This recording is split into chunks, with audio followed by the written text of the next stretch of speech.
Сайн байцгаана уу эрхэм мөндөд андуудаа. Өнөөдөр бид Монгол орны хамгийн ховор бас хамгийн их хамгаалалт хэрэгтэй байгаа амьтны чуулгыг хийх гэж байна. Үүнд нэг ховор амьтдын төлөөлөгчд ирсэн байгаа. За та нар өөрсдийгөө танилцуулаарай. Сайн байцгаана уу? Би бол Тех.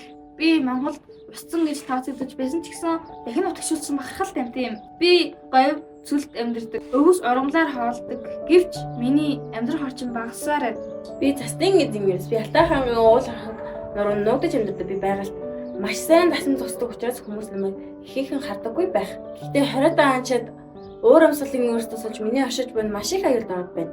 Сайн байцгаана уу? Би бол Мазаалаа. Нам гүм доройдоо мэд санагдаж байгальд чимээгүй баатар юм шүү.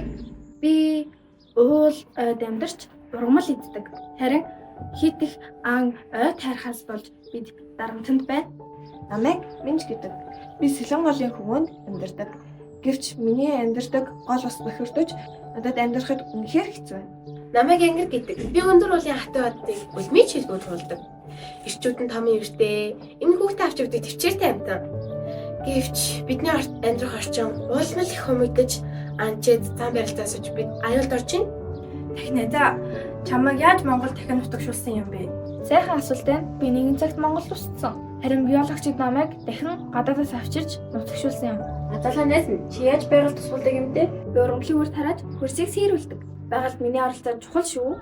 Ирүүс минь та байгальд хамгийн хүчрхэг аратан. Гэтэл та яагаад хүнээс цухдаг юм бэ?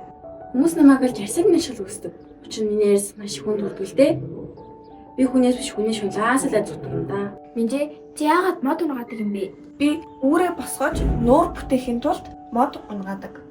Ингра, чи байгальд ямар үүрэгтэй юм бэ? Бид өвс ургамал идэж өндөр уулын хөдөлшгүй амьдралын нэг хэлхий болдог.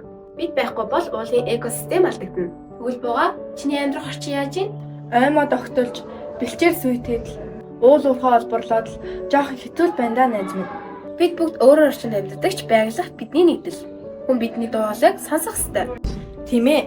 Та бүхэн туслахын тулд хүн, амьтан, байгаль гээд бүгд л хамтран ажиллах хэрэгтэй. Бид байгальд хэрэгтэй. Байгаль бидэнд хэрэгтэй. Тийм ээ. Ховор сайн та хаваасай.